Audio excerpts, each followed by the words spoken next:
Good morning, friends, and welcome to the pre-market view. We have some contradictory cues coming out from the global markets, where the US markets were up about 0.4%. Though some of the data points in terms of the employment from the private sector have not been encouraging, the markets are holding out pretty well. But the European markets were down almost about a 1 to 1.25%, and what is concerning is that the tone of the statement of the ECB President Mario Draghi was not positive, and he voiced his concern about the fact that the capital of the Eurozone banks is less, and the ECB or any financial authority cannot keep on pumping money in the form of capital, and the downside risks to the economy are very high. So these statements did not go down too well with the markets, and when we look at the Asian markets, again the picture is mixed.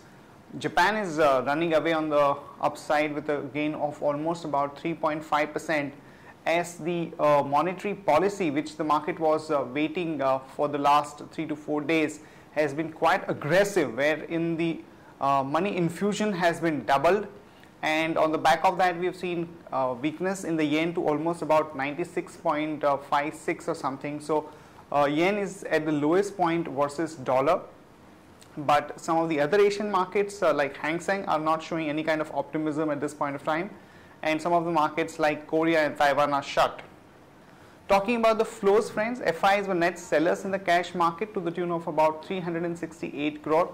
This number per se doesn't look too bad, but the fact that there has been some kind of a trend building up for the past 3 days. First day there were sellers to the tune of only about 3 crore, then 370 crore, then again 360 odd crore. So this is something which is not comforting, and more importantly, on the index futures there were sellers to the tune of almost about 1000 crore. So for the past 2 or 3 days we are seeing a considerable selling by the FIs both in the cash market and in the index futures, and there has not been any meaningful support being lent by the domestic institutions, which is definitely unnerving for the markets. And we saw the markets slide by almost about 100 points on the Nifty and almost about 300 points on the Sensex. On that note, let me invite Shaival to take us through important F&O cues, data and strategies that we can have in the F&O markets. Good morning, friends. Let's have a view at derivatives. Friends, from past couple of trading sessions, we've been seeing that the markets have been ending the trade on a negative note, but during this course of time, we have seen that market shows some resilience, bounces back very sharply, but are unable to sustain on the higher level, as we have been seeing selling pressure continuously emerging in the market at higher levels.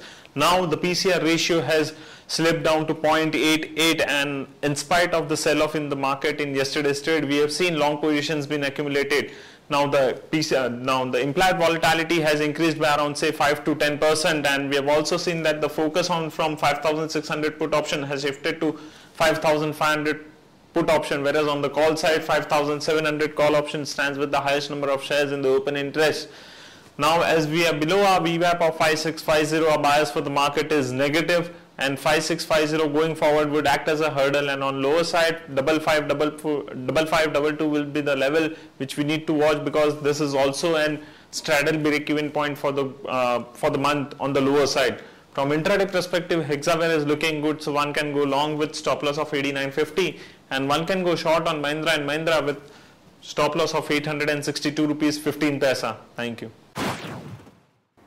Here are the important news and events that we are tracking today. First of all, an important development for the sugar industry, and there has been a partial decontrol finally announced by the government, and let me run you through the important highlights of what does it mean for the sugar industry as a whole.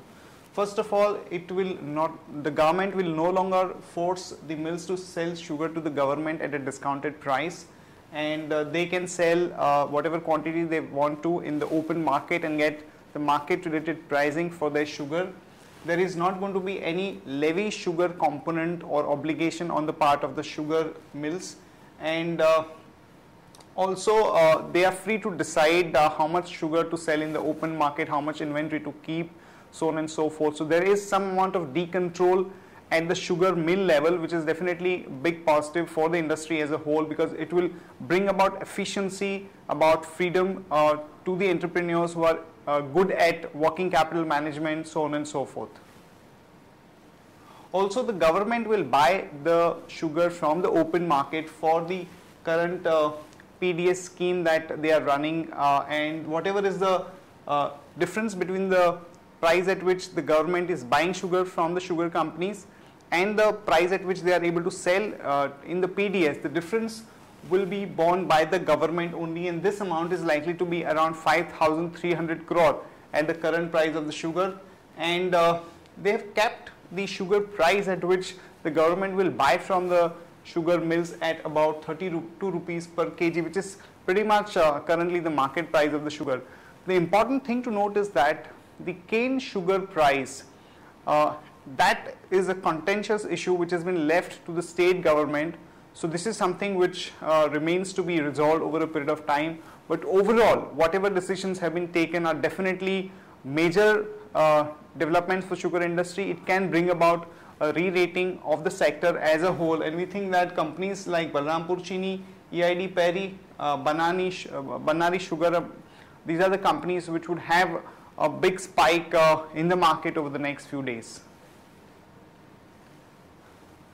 Talking about the company specific news, Balrampur Chini, we already said that this is the biggest and the integrated most company, and because of the decontrol, we think that there is going to be re-rating for the stock. Also, one can go long there with a stop loss of 47 and a target of about 50 to 51. In another important news, Delhi High Court has lifted the stay on Bharti Airtel for providing the 3G services, and because of the 3G pack that some of these companies had entered into, some controversy was going on. But at least there is some relief for Bharti, so one can expect some positive reaction in the stock today. And Reliance Power has started its production at 660 megawatt unit at Sasan Ultra Mega Power Project. So this is a bit of a positive for Reliance Power. In another important development, the government is likely to issue the first set of inflation index bonds from this year, and this rate is likely to be around 9 to 9.5%, and this is definitely going to be a big positive for the people who wants to invest in a fixed interest bond or security, keeping in mind the high inflation level. So this is definitely bit of positive for those investors.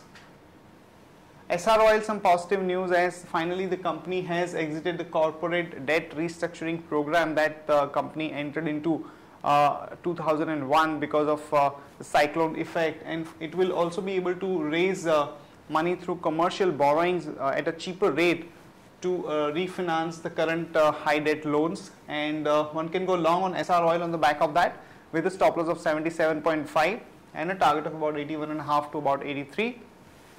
Some negative news for NTPC as some issue going on with Coal India Limited, which has cut off the coal supplies to NTPC, and because of that in the eastern region there is a total blackout. So one can go short on NTPC with a stop loss of 148 and a target of about 141 to about 137. That's it from all of us, friends. Have a great weekend and see you on Monday morning.